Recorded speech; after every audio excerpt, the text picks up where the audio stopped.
হযরতে রসুল করিম সাল্লাল্লাহু আলাইহি ওয়াসাল্লাম জিবরাইল আমিন যখন রসুল করিম সাল্লাল্লাহু আলাইহি ওয়াসাল্লামকে মেরাজের রজনীতে মক্কা থেকে উঠাইয়া বাইতুল মাকদিস ফিলিস্তিনে নিয়ে গেছেন, তার মাঝখানে মিশরের কোনো এক স্থানে অবস্থান করেছিলেন। সেই মিশরের স্থানে অবস্থান করা অবস্থায় রসুল করিম সাল্লাল্লাহু আলাইহি ওয়াসাল্লাম জান্নাতি ঘ্রাণ পাইতেছিলেন।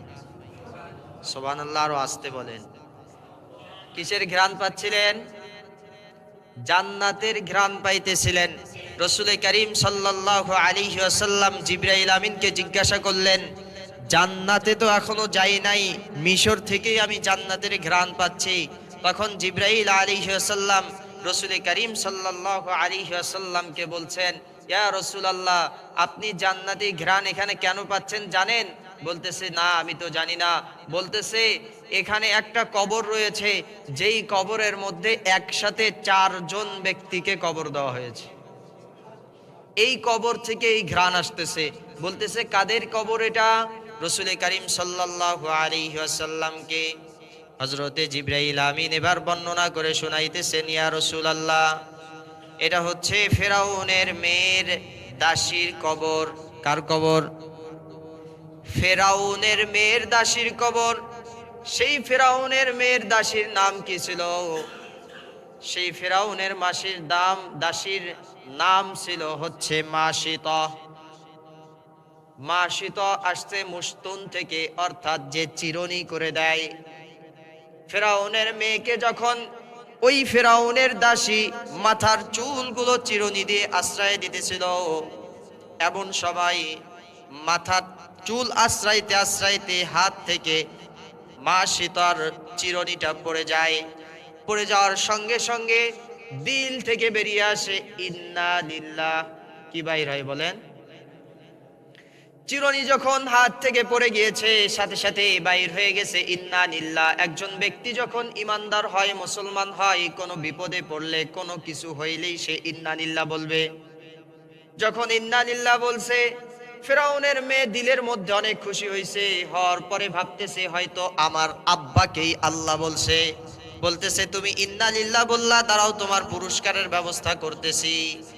ফেরাউনের মেয়ের দাসী মাশিদা বলতেছে, কেন পুরস্কারের ব্যবস্থা করবা? বলতেছে, তুমি না আমার আব্বাকে বড় বললা, আল্লাহ বললা, এই জন্য পুরস্কারের ব্যবস্থা করব। মাশিদা মনে মনে চিন্তা করে, এতদিন আমার ইমানকে লুকায় রাখছি, এখন যেহেতু ইমানটা লুকায়িত থাকলো না, প্রকাশ পেয়ে গেল, সুতরাং আমি ইমানকে প্রকাশ করেই দিব। সে বলতেছে, আরে বেটা, আমি তো ইন্না লিল্লাহ বলছি আমার রবকে স্মরণ করে, রবের কথা চিন্তা করে, তোমার বাপকে রব হিসাবে মেনে আমি ইন্না লিল্লাহ বলি নাই। বলতেছে, তাহলে কাকে তুমি রব বলছো, কাকে তুমি আল্লাহ বলতেছো? কে আল্লাহ? আমার বাপ ছাড়া তো কেউ আল্লাহ নাই। মাশিতা বলতেছে, না, আমি যেই রবকে আল্লাহ বলতেছি সেই রব তোর বাপের রব, তোর রব এবং বিশ্বজাহানের রব। কি বলছে বলেন? জানে যে নিশ্চিত মৃত্যু। যদি বলে যে আমি তোমার বাবাকে রব বলে মানি না, আর একজনকে মানি, নিশ্চিত মৃত্যু না? এরপরেও ইমান কেমন তাজা। বলতেছে, না, আমি যেই রবের কথা বলতেছি এটা তোমার বাবা না, এটা হচ্ছে বিশ্ব জগতের রব। যিনি বিশ্ব জগতের রব, সে শুধু বিশ্ব জগতের রব না, তোরও রব, তোর বাপেরও রব। যখন বলতেছে, আচ্ছা আমার বাবাকে তুমি রব বলে মানো না? মাশিদা বলতেছে, না, আমি তোমার বাবাকে রব বলে মানি না। কাকে রব বলে মানি? বিশ্ব জগতের প্রতিপালক আল্লাহকে রব বলে মানি। দাঁড়াও, তোমার বিচার করতেছি। মাশিতা যখন এমন কথা বলেছে, কড়া শব্দ ব্যবহার করেছে, মাশিতার এমন কড়া শব্দ শুনে ফেরাউনের মেয়ে ফেরাউনের কাছে গিয়ে নালিশ দিয়ে বলতেছে, আব্বা, এই যে আপনার যেই দাসীটা আমার কাছে রয়েছে, সে আপনাকে রব বলে মানে না, আর এক কে রব আছে, তাকে নাকি রব বলে মানে। মাশিতাকে ফেরাউন জিজ্ঞাসা করতেছে, তুমি কি আমাকে রব বলে মানো না? ফেরাউনকে বলতেছে, না, আমি আপনাকে রব বলে মানি না, আমি রব বলে মানি আল্লাহকে। এই কথা যখন বলছে, ফেরাউন বলতেছে মা সীতা তুমি তওবা করে ফিরে আসো, না হলে কিন্তু তোমাকে কঠিন শাস্তি দিব। বলতেছে আপনি যত বড় কঠিন শাস্তি দেন না কেন, আমার ইমানের যেই মজা আমি পেয়েছি সেই ইমান আমি কিন্তু ছাড়বো না। বলতেছে মা সীতা তোমার কিন্তু 3টা সন্তান রয়েছে, আমি কিন্তু ওই 3টা সন্তানকেও শাস্তি দিব তোমার জন্যে। বলতেছে সমস্যা নাই, আমার সন্তানদেরকে আমি আল্লাহর জন্য আফ করে দিছি। বলতেছে ঠিক আছে, তাহলে তোমার শাস্তির ব্যবস্থা করতেছি, দাঁড়াও। একটা গরম কড়াইয়ের মধ্যে তেল দিছে, তেলের মধ্যে যখন আগুনের মধ্যে যখন কড়াইটাকে দিছে, তেলগুলো যখন টকবক করতেছে, ফুটন্ত তেল ফুটতেছে যখন, এমন সময় বলতেছে মা সীতা এখনো সময় আছে, ইমান ছেড়ে দাও আর আমাকে আল্লাহ বলে বিশ্বাস করো। ফেরাউনের এই কথা শোনার পরেও বলতেছে কোনো সমস্যা নাই, আমি ইমানদার, তোমাকে আমি তোমার প্রতি ইমান আনবো না, আমি আল্লাহর প্রতি ইমান এনেছি, তোমার প্রতি আর ইমান আনবো না। ফেরাউন বলতেছে ঠিক আছে, তাহলে তার বড় ছেলেটাকে এবার খুব এই গরম তেলের মধ্যে ফালায় দাও। বড় ছেলে অথবা মেয়েকে যখন গরম তেলের মধ্যে ছাড়ায় দিল, দেওয়ার সঙ্গে সঙ্গে গোস্তগুলো শরীর থেকে আলাদা হয়ে গেল, সরাসরি হাড্ডিগুলো দেখা যাচ্ছে। মার সামনে যখন এই মেয়েটাকে গরম তেলের মধ্যে, ফুটন্ত তেলের মধ্যে ফালায় দিয়েছে, মার শব্দ শুধু আল্লাহ ছাড়া আর কিচ্ছু বাইর হয় নাই। তাদের ঈমান কেমন দেখেন। এরপরে আবার দ্বিতীয় সন্তানকে ছাড়ার পূর্বে দিয়ে ফেরাউন বলতেছে এই মা সীতা, আবারও বলতেছি তোমার মেজ সন্তানটাকে আমি কিন্তু আগুনের এই ফুটন্ত তেলের মধ্যে দিব, তুমি ঈমান ছাড়ো। বলতেছে না আমি ঈমান ছাড়বো না, তুমি দিতে পারো সমস্যা নাই। যখন ওই সন্তানটাকেও তেলের মধ্যে দিয়েছে, সন্তানটাকে তেলের মধ্যে দেওয়ার সঙ্গে সঙ্গে গোস্তগুলো সব শরীর থেকে খুলে গেছে, শুধু হাড্ডিগুলো রয়েছে। এরপরে 3য় নম্বর সন্তান যেটা কোলের শিশু, এই শিশুটাকে কোল থেকে টান দিয়ে নিয়েছে, নিয়ে বলতেছে এখনো বলতেছি ঈমান ছাড়ো, না হলে কিন্তু এরও আমি দিয়ে দিব। ঈমান তো সে ছাড়বে না, বলতেছে না সমস্যা নাই, তবে তোমাকে একটা কথা বলি শোনো, আমার সন্তানগুলোকে এভাবে তুমি গরম তেলের মধ্যে দিতেছো, আমার কোনো সমস্যা নাই, আমাকেও তুমি গরম তেলের মধ্যে দিও, আর তাতেও কোনো সমস্যা নাই, কিন্তু আমাকে যে তুমি গরম তেলের মধ্যে দিবা, দেওয়ার পরে আমার সন্তানদেরকেও গরম তেলের মধ্যে তো আগেই দিয়ে দিয়েছো, আমাদের যেই হাড্ডিগুলো থাকবে, গোস্তের তো অস্তিত্বই নাই, এই হাড্ডিগুলোকে তুমি একসঙ্গে এক কবরের মধ্যে দাফন করে দিবা। ফেরাউন বলতেছে ঠিক আছে, তোমার এই কথার উপর আমি আমল করে তোমাকে এক কবরের মধ্যেই দাফন করায় দেব। যখন কোলের শিশুটাকে নিতেছে ওই গরম তেলের মধ্যে দেওয়ার জন্য, তখন মনের মধ্যে একটু যন্ত্রণা আসতেছে, আহা কি হবে, একটু কান্না করতেছে, আল্লাহ আমাকে মাফ করে দেন। এই কান্না দেখে ফেরাউন ভাবছে হয়তো এটা কোলের শিশু, এর জন্য হয়তো কান্না করতেছে, এখন নরম হয়ে গেছে, ঈমান ছাড়বে। ফেরাউন যখন বলছে কি কাঁদতেছো কেন, এখন কি ঈমান ছাড়বা, বলতেছে না না আমি এই জন্য কাঁদতেছি না, আমি কাঁদতেছি আমার এই সন্তানগুলোকে যে আমি এই তেলের মধ্যে দিতেছি, আল্লাহ কি এই তেলের মধ্যে দেওয়াটা কবুল করবে কি করবে না, এই জন্য কান্না করতেছি। তবু ঈমান ছাড়ে। কোলের সন্তানটাকে ওই গরম তেলের মধ্যে দিয়ে দিল, যখন হাড্ডিগুলো সব বাইর হয়ে গেল, এরপরে তাকে দিবে, বলতেছি ঈমান ছাড়ো, বলে না ঈমান ছাড়বো না, আমাকেও তুমি কবরে এই এখানে দিতে পারো তেলের মধ্যে, তবু ঈমান ছাড়বো না, তবে আমার প্রথম শর্তটা হলো আমাদের সব হাড্ডিগুলোকে তুমি এক কবরে দাফন করবা। এক পর্যায়ে তাকেও দেওয়া হয়েছে সেই হাড্ডি যেগুলো বাইর হয়েছিল, এই হাড্ডিগুলোকে মিশরের এক কবরের মধ্যে দাফন করা হয়েছে। কত হাজার বছর পরে মুহাম্মাদুর রাসূলুল্লাহ সাল্লাল্লাহু আলাইহি ওয়াসাল্লাম ওই পথ দিয়ে যখন বাইতুল মাকদিসে যাইতেছিলেন, ওই সময় ওই কবর থেকে আল্লাহর রসুলের নাকের মধ্যে জান্নাতের ঘ্রাণ আল্লাহ পৌঁছায় দিছে। এটা হচ্ছে ঈমানের পর্যায় অনুযায়ী আল্লাহ তাআলা এক একজনকে এক এক মর্যাদা দিবেন। এরপরে ফেরাউন খোঁজ লাগাইতেছে এর স্বামীটা কোথায় আছে, এর স্বামীকে খোঁজো।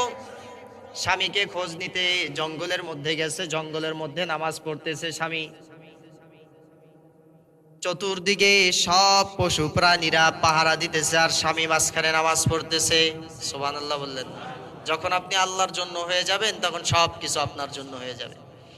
ফেরাউনের গুপ্তচর যায়, যখন দেখে যে সর্বনাশ, খবর খারাপ, স্বামী নামাজ পড়তেছে আর চতুর্দিকে হিংস্র প্রাণীগুলো পাহারা দিতেছে, বলতেছে কোনো খবরের সমস্যা নাই, আমার বড় বড় বাহিনীদেরকে পাঠায় দিব তাকে খোঁজার জন্য, তাকে নিয়ে আসার জন্য। বড় বড় বাহিনী গেছে ঠিক, কিন্তু এখন দেখে প্রাণীগুলো ঠিকই চতুর্দিক দিয়ে ঘেরাও করে আছে, কিন্তু মা সে তার স্বামী, তার নামও মুসা ছিল, মুসাকে আর দেখা যায় না। নামাজ ঠিকই পড়তেছে কিন্তু তাকে আর দেখা যাচ্ছে না। তো আমি বলতেছিলাম ইমানের কত দাম, যার ইমান যত বেশি হবে আল্লাহ রব্বুল আলামিন তার মর্যাদা তত বেশি বৃদ্ধি করে দিবেন। সময় একেবারে সংক্ষিপ্ত, আমাদের ইমান অনুযায়ী আমাদেরকে আল্লাহ জান্নাত দিবেন, তাদের ইমান অনুযায়ী আল্লাহ তাদেরকে জান্নাত দিবেন। বর্তমান সময়ে এসে তাদের এই ঘটনাটা আপনাদেরকে কেন বললাম, দেখেন একজন নারী হয়ে তার কোলের সন্তানগুলোকে পর্যন্ত ফুটন্ত আগুনের যেই তাপ, সেই তাপের তেলের মধ্যে ছেড়ে দিয়েছে, এরপরও ঈমান ছাড়ে নাই। এই সময়ে সেই ঘটনা কেন বললাম, দেখেন একজন ব্যক্তি তিনি নিজেও মারা গেছেন, এরপরেও তার ঈমান ছাড়ে নাই। আজকে এমন ঈমানদার আমাদের দেশে আমরা যদি বলি যে আছে, আমাদের তো কল্পনাতেও ছিল না যে এমন ঈমানদার মনীষী নারী এখনো আমাদের দেশের মধ্যে আছে। সুবহানাল্লাহ বললেন না? আপনাদের কি মনে হয় আছে? মনে হয়? আমাদের স্ত্রীদের কথা ভাবে আমাদের মনে হয় যে নাই, কিন্তু আল্লাহ প্রমাণ করে দেখাইছেন এখনো আছে। আল্লাহ প্রমাণ করে দেখাইছেন এখনো ঈমানদার আছে, প্রমাণ করে দেখাইছে এখনো ঈমানদার নারীরা আছে। কেমন ঈমানদার? যেই ব্যক্তি মৃত্যুর 3 দিন আগে বক্তব্যের মধ্যে বলতেছে আপনারা আমাকে হত্যা করবেন, আমাকে মেরে ফেলবেন, সমস্যা নাই, জীবন মরণ আল্লাহর হাতে, আল্লাহর জন্যই শাহাদতের নিয়াত নেই রাস্তায় বাইর হইছি, আমাকে যদি আপনারা হত্যা করেন কোনো সমস্যা নাই, আমাদের আগামী যেই প্রজন্ম আছে সন্তানেরা, তারা আপনাদের বিরুদ্ধে লড়াই করবে। কেমন ব্যক্তি যিনি বলতেছেন আমার পিছনে যদি কোনো একজন ব্যক্তিও না থাকে, আমি যদি একাই হাদি থাকি, তাহলে আমি একাই ভারতীয় আধিপত্যের বিরুদ্ধে লড়াই করে যাব। তাকে কেন টার্গেট করছে? কথা যেহেতু আসতেছে বলে ফেলি, কেন তাকে টার্গেট করছে বলেন তো? এত বড় বড় নেতারা আছে, এত বড় বড় হুজুর নেতারা আছে, তারাও তো ঈমানদার, তারাও তো ইসলামের কথা বলে, তাদেরকে হত্যা করলো না, একে কেন হত্যা করলো? টার্গেট কেন করলো? দেখতেছে এই ব্যক্তিটার দিলের মধ্যে ঈমান যত মজবুত, এই ব্যক্তিটার কথাও তেমন মজবুত, কথার মধ্যে কোনো মুনাফিকি নাই। শুধু কি তাই, এই ব্যক্তিটার দেশপ্রেমও তেমন মজবুত। তো টার্গেট করছে যুবক মানুষ, একে যদি রাখা যায়, এ যদি বেঁচে থাকে দুনিয়াতে, তাহলে আমরা যারা আছি আমাদের আর খাওয়া নাই। তো কি করবে? তাকে মারে। আফসোস। শুধু কি তাই, তার ঈমানটা কেমন মজবুত, সে কোরআনের হাফেজ ছিল, তার তিলাওয়াত সুন্দর, তাদের ভিতরে ঈমান কেমন মজবুত হিসাবে ছিল। মজবুতির ঈমান নিয়ে যখন ইসলাম এবং মুসলমানের পক্ষপাতিত্ব করে কথা বলতেছে, দেশপ্রেমের কথা বলতেছে, তখনই তাকে টার্গেট করে হত্যা করতেছে। কিন্তু আমরা বলতে চাই, আপনারা তাকে হত্যা করলেন টার্গেট করে, কিন্তু তাকে হত্যা করে এক হাদিকে আপনারা মৃত্যুদণ্ড দিচ্ছেন, মারে ফেলছেন, ঠিক আছে, কিন্তু তার মৃত্যু দেখে আমাদের যুবক ভাইয়েরা নিজেদের মনের মধ্যে এই তামান্না নিয়ে বসবাস করতেছে যে আমি নিজেও একটা হাদি হয়ে যাব। ইনশাআল্লাহ হবেন না আপনারা? কে এরকম নিয়াত নাই? যারা মুরব্বী আছে তাদের নিয়াত আমার ছেলেটাকে আমি হাদি বানাবো। আপনারা একটাকে হত্যা করে আরো হাজার হাজার জন্ম দিয়ে দিস। আচ্ছা বলেন, 10 লাখের উপরে জানাজার মধ্যে লোক হয়েছে, ওই ব্যক্তিটার মাথার মধ্যে গুলি লাগার আগে কয়জন আপনারা চিনতেন? সেইভাবে চিনতেন? কিন্তু এত ভালোবাসা তার প্রতি গেল কেন? দিলে ঈমান, দিলে দেশপ্রেম। কি কারণে বলেন? দিলে ঈমান, দিলে দেশপ্রেম। এই কারণে তার প্রতি আমাদের মহাব্বত এত বেড়ে গিয়েছে। শুধু কি তাই? তা নয়, দেখেন তার স্ত্রীটাকে দেখেন, কোথাও কোনো জায়গায় মিডিয়ার মধ্যে তার কিছু ছবি পাইছেন? যুবক ভাইরা মিডিয়া চালান, আপনারা কি বলেন পাইছেন? আপনারা সে যে তার স্বামীকে দেখতে গেছে হাসপাতালের মধ্যে, পর্দার এত গায়রত, হাসপাতালের মধ্যে দেখতে যাওয়ার সময় পর্দা একটা সাথে করে ঠেলে ঠেলে নিয়ে গেছে। সুবহানাল্লাহ বললেন না? তো বলতেছিলাম মাসিতার ঈমান আর ওসমান হাদির স্ত্রীর ঈমান এখন মিলান দুনিয়াতে কি নাই? অন্য নারী হলে তো হাউমাউ করে কান্না করতো, মিডিয়ার ব্যক্তিত্ব তিনি। মিডিয়া এত 10 লাখের উপরে মানুষ হচ্ছে, স্ত্রীরা সামনে আসে না? বড় বড় হুজুরের স্ত্রীরাও সামনে আসতেছে, কিন্তু উনি আসেন নাই। সমস্যা হয়েছে সিজদায়, ঘরের মধ্যে আছেন সিজদারত অবস্থায়, আল্লাহ দেখবে। আল্লাহ আমার এই যুবক ভাইয়ের পরিবারটাকে আল্লাহর রহমতের হেফাজতের মধ্যে রাখুন।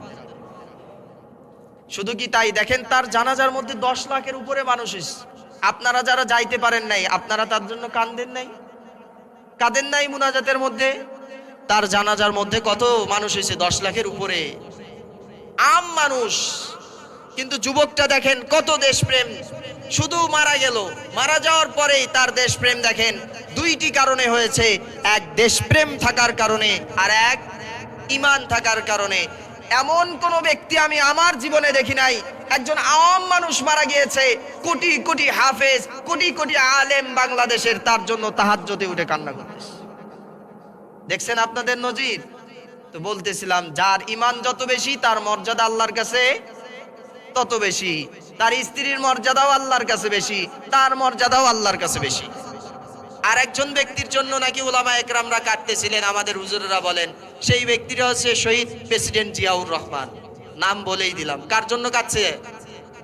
জিয়াউর রহমানের জন্য কাটছেন হুজুরেরা। কেন কাটছেন? 81 সালে না, 81 সালে তার জন্য কেন কান্না করছেন? কারণ তার দিলের মধ্যে ঈমান ছিল, দিলের মধ্যে দেশপ্রেম ছিল। আপনারা এখন যারা আছেন রাজনীতির মঞ্চে, আপনারাও দিলের মধ্যে ঈমান আর দিলের মধ্যে দেশপ্রেম নিয়ে আসেন, আমরাও আপনার জন্য কাঁদব। কাঁদবেন না? যে কোনো ব্যক্তি আপনারা দেশপ্রেম এবং ঈমান, শুধু ঈমান নিয়ে আসবেন না আর দেশপ্রেমের কথা বলবেন, চলবে না। আপনি দেশপ্রেমের কথা বলতেছেন, ঈমানের কথা বলতেছেন না, বোঝা যাচ্ছে আপনি মুনাফিক। দেশপ্রেমও থাকবে, ঈমানও থাকবে। আপনার জন্য আমরা হাত তুলে দোয়া করব, কাঁদবো, আমরাও কাঁদবো। কিন্তু আমার যুবক ভাইদেরকে যেটা বলার দরকার সেটা হচ্ছে, ভাই দিলের মধ্যে দেশপ্রেম, দিলের মধ্যে ঈমান নিয়ে এক একজনে হাদি হওয়ার জন্য প্রস্তুতি গ্রহণ করো। যদি হাদি হও, হাদি হয়ে যদি শহীদ হও আর শহীদ হয়ে আল্লাহর কাছে গিয়ে দাঁড়াও, আল্লাহ রব্বুল আলামিন আমার যুবক ভাই ওসমান হাদিকে যেভাবে কবুল করছেন আপনাকেও কবুল করবেন। তিনি চেয়েছিলেন হয়তো ঢাকা 8 আসনের এমপি হবেন, আর দিলের মধ্যে এই নিয়াত ছিল। তার জীবনে এক ওয়াক্ত নামাজ কাজা নাই, আপনারা জানেন, খবর নিছেন? ফজরের নামাজ পড়ে আর পর ভোটের প্রচারণার জন্য বাইর হইতো। তার স্ত্রীর এই কারবার দেখেই তো বোঝা যাচ্ছে উনি কত বড় মোত্তাকি ছিলেন। যে যেমন মোত্তাকি হবে তার স্ত্রীও তেমন মোত্তাকি হবে। তিনি ফজরের নামাজ পড়ে বাইর হইছে। আমরা কি নেতারা যারা বাইর হচ্ছি এই দেশের রাজনৈতিক প্রচারণার জন্য, আমরা কি বাইর হই সবাই? তিনি এই কথাও বলছে যে রাজনৈতিক নেতা হয়ে বাসার মধ্যে শুয়ে শুয়ে মরবো, এটা মানায় না। রাজনৈতিক নেতা হয়ে রাজপথে বুক পেতে দিয়ে দেশের জন্য মরবো। আল্লাহ সেইভাবেই তাকে নিয়ে নিছে। আল্লাহ রাব্বুল আলামিন আমার ভাই উসমান হাদিকে জান্নাতুল ফিরদাউস দান করুন। শুধু তাই নয়, তার স্ত্রীদেরকেও আল্লাহ তাআলা, তার যে সন্তান আছে এই সন্তানকে আল্লাহ ওমরে ফারুক হিসাবে কবুল করে নেন। আমি যেই কথাগুলো বললাম, আমার কথার মধ্যে কোনো ভুল হয়ে থাকলে আমাকে আল্লাহর হস্তে মাফ করে দিবেন, আর ভালাই থাকলে আমরা সেইগুলোকে গ্রহণ করব ইনশাআল্লাহ। আর যুবক ভাইদের কাছে একটা আবদার, আমরা সকলে হাজি হওয়ার চেষ্টা করব তো ইনশাআল্লাহ। আচ্ছা, আপনারা কি কান্দেন নাই? যা গেছে 10 লক্ষ মানুষের উপরে, আর বাকি 10 কোটির উপরে মানুষ তার জন্য কান্না করছে। আমি তো নিজে 1 সপ্তাহ ধরে কান্না করছি, আমার হুজুররাও কান্না করতেছে। কেন? ঈমান। আমাদের ভিতরে যদি এমন ঈমান থাকে, এমন দেশপ্রেম থাকে, আর এমন মৃত্যু যদি নসিব হয়, আল্লাহ তাআলা শহীদের মৃত্যু সম্পর্কে এমন বলতেছে সে সরাসরি জান্নাতি, সরাসরি জান্নাতি। ওয়ালা তাকুলু ফি সাবিলিল্লাহ। হ্যাঁ, আল্লাহ আর এক আয়াতের মধ্যে বলতেছে ওমা লাকুম লা তুকাতিলুনা ফি সাবিলিল্লাহ। এই ইমানদাররা তোমাদের কি হলো? তোমরা কেন আল্লাহর রাস্তায়, যদি এখন আয়াত নাজিল হইতো কেমন জানি এমন আয়াতটা আসতো যে তোমরা কেন আল্লাহর রাস্তায় উসমান হাদির মতো শহীদ হচ্ছ না? আল্লাহ কোরআনে কি বলতেছে? মা লাকুম, তোমাদের কি হলো? লা তুকাতিলুনা ফি সাবিলিল্লাহ, তোমরা কেন আল্লাহর রাস্তায় জিহাদ করতেছো না? কেন ইনসাফের পক্ষে জিহাদ করতেছো না? কেন ন্যায়ের পক্ষে তোমরা কথা বলতেছো না? ভয় করো, কতদিন থাকবা দুনিয়াতে? ভয় বাদ দাও, আল্লাহর জন্য হয়ে যাও, আল্লাহর জন্য কথা বলো, ইনসাফের পক্ষে কথা বলো, ন্যায় নীতির কথা বলো। তুমি এগুলো কথা বলবা, আমি আল্লাহ তোমার জন্য এমন জান্নাত তৈরি করে রাখছি যেই জান্নাতের কথা কেউ কোনোদিন কল্পনাও করে নাই, যেই জান্নাতের কথা কেউ কোনোদিন শোনেও নাই, কোনো কান দিয়ে, কোনো চোখ কোনোদিন দেখে নাই। এমন জান্নাত আমি আল্লাহ তোমার জন্য প্রস্তুত করে রাখছি। আপনি কোনো একটা ইবাদত করছেন, কোনো একটা আমল করছেন, আপনি জান্নাতি হবেন কিনা আপনার সন্দেহ আছে, কিন্তু আপনি শহীদ হয়েছেন, আল্লাহ রাব্বুল আলামিন ওই শহীদের রক্ত ঝরতে থাকবে, আল্লাহ রাব্বুল আলামিনের কাছে গেলে বিনা হিসাবে জান্নাত, বিনা হিসাবে জান্নাত। তো শহীদি তামান্না সকলের আছে তো ইনশাআল্লাহ।